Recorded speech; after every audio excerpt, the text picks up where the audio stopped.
मेरे सभी सम्मानित मदरसा आधुनिकीकरण शिक्षक साथियों को मेरा नमस्कार। मैं पंकज मिश्रा, मदरसा आधुनिक शिक्षक। दोस्तों, जैसा कि आप जानते हैं कि मदरसा बोर्ड को लेकर के आज कई दिनों से सुनवाई चल रही है, लेकिन हम लोगों को जो मदरसा बोर्ड का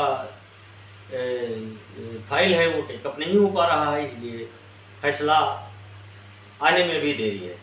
दोस्तों, इसमें दो तरह के मुकदमे चल रहे थे, एक प्रबंधक समिति की चल रही थी और एक मदरसा शिक्षकों की चल रही थी। तो एक का मुकदमा तो लगा हुआ है, 24 तारीख से निरंतर उसकी सुनवाई जारी है, और 1 अक्टूबर को मैंने बताया था कि 1 तारीख को डेट है, तो वो अभी यथास्थिति बरकरार है, उसकी डेट अभी ट्रांसफ़र नहीं हुई है। तो मैं आपको बताना चाहता हूं दोस्तों कि कुछ शिक्षक साथियों ने सलाह मशविरा करके एक हलफनामा दायर करने का उन्होंने जो निर्णय लिया है वो विचारणीय है। बहुत अच्छा कदम होगा मदरसा आधुनिकीकरण शिक्षकों के लिए अगर ऐसा हो रहा है तो, क्योंकि एनपीसीआर ने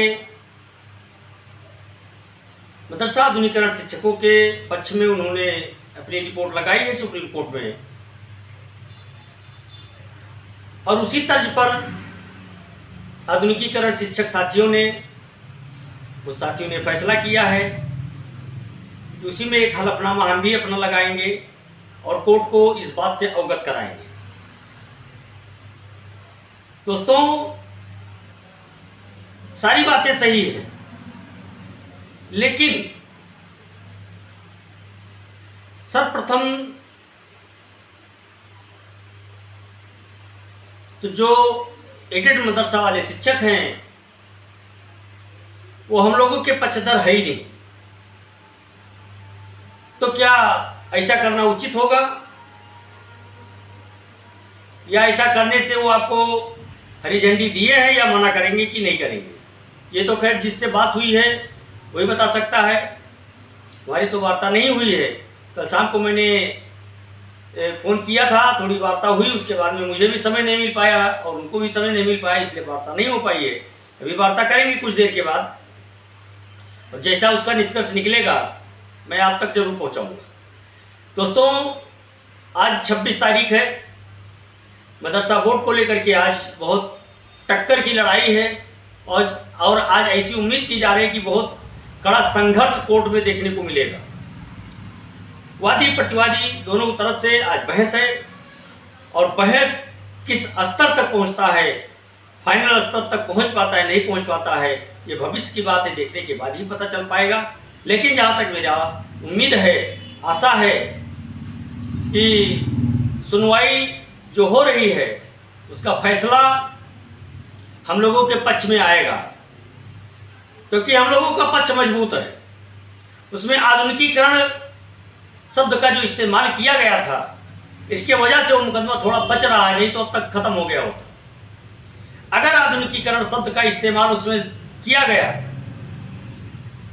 तब तो अपने पक्ष में आएगा।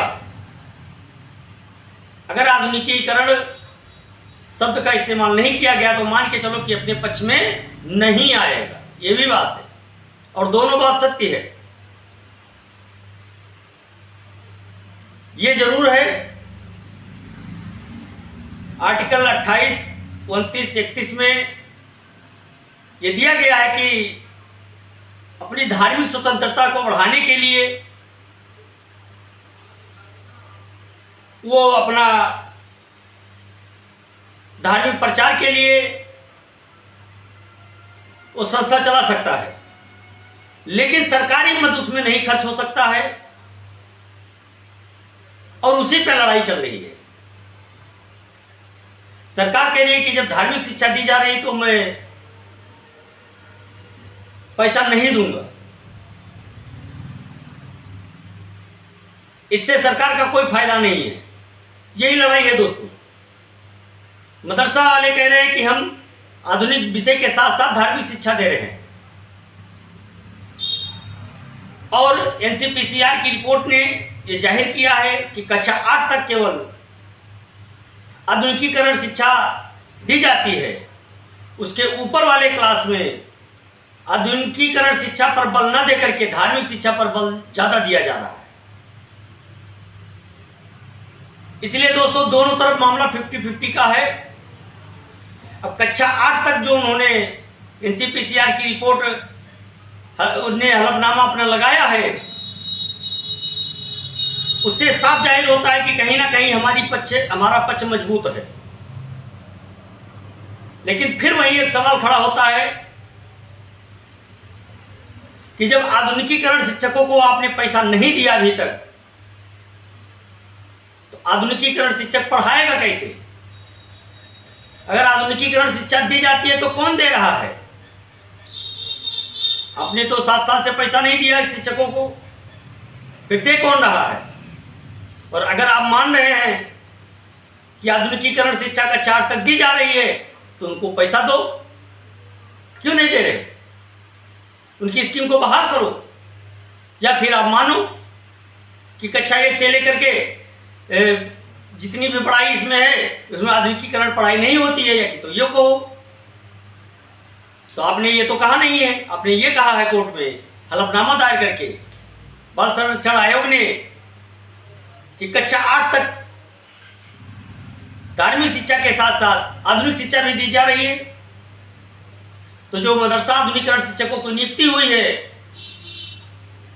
वो प्राइमरी और जूनियर स्तर पर ही हुई है, उससे ऊपर उनकी नियुक्ति नहीं हुई है। और जो मदरसे में इंटर कॉलेज चलता है, इंटर कॉलेज पर जिनकी नियुक्ति हुई है वो केवल मुंशी मौलवी के डिग्री पर हुई है। लेकिन जो केवल उर्दू अरबी की डिग्री है, जिसके पास वो आधुनिक विषय नहीं पढ़ा सकता है दोस्तों। इसलिए सरकार को सोचना चाहिए और आधुनिकीकरण शिक्षकों के पक्ष में फैसला सुनाते हुए और उनके बकाये को देनदारी का जिम्मा लेना चाहिए। और इन शिक्षकों से जैसा सरकार उम्मीद करती है, सरकार का एक सपना है कि हम मुंशी मौलवी नहीं बनाना चाहते हैं, हाफिजकारी नहीं बनाना चाहते हैं। हाफिजकारी के साथ साथ doctor, engineer, master, IAS, PCS ऐसे अधिकारी हम बनाना चाहते हैं। तो क्या बिना आधुनिकीकरण शिक्षक के संभव है? नहीं है। इसलिए मेरा ये मानना है कि जो आधुनिकीकरण शिक्षक ऑलरेडी आपके पास थे, उनको आपने बेरोजगार कर दिया है, तो उनको आप एडजस्ट करें और उसी शिक्षकों से आधुनिकीकरण की शिक्षा दिलाई जाए। और अल्पसंख्यक विभाग के जो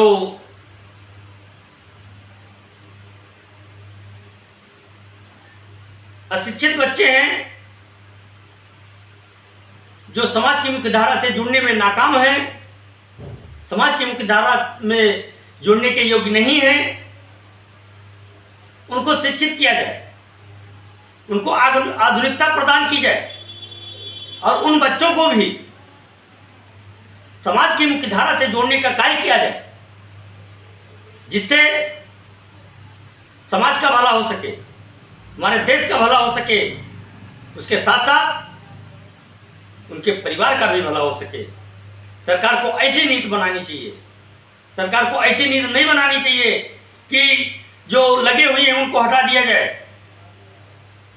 लेकिन सरकार को सोचना चाहिए कि इतने दिनों से पैसा नहीं दिया गया है, फिर भी वो शिक्षक बराबर जा करके पढ़ा रहे हैं, तो उनके लिए कुछ सोचना चाहिए। और मुझे उम्मीद है, आशा है कि सुप्रीम कोर्ट का फैसला आते ही आधुनिकीकरण शिक्षकों का भी फैसला आएगा। आप लोग परेशान ना हो, विचलित ना हो।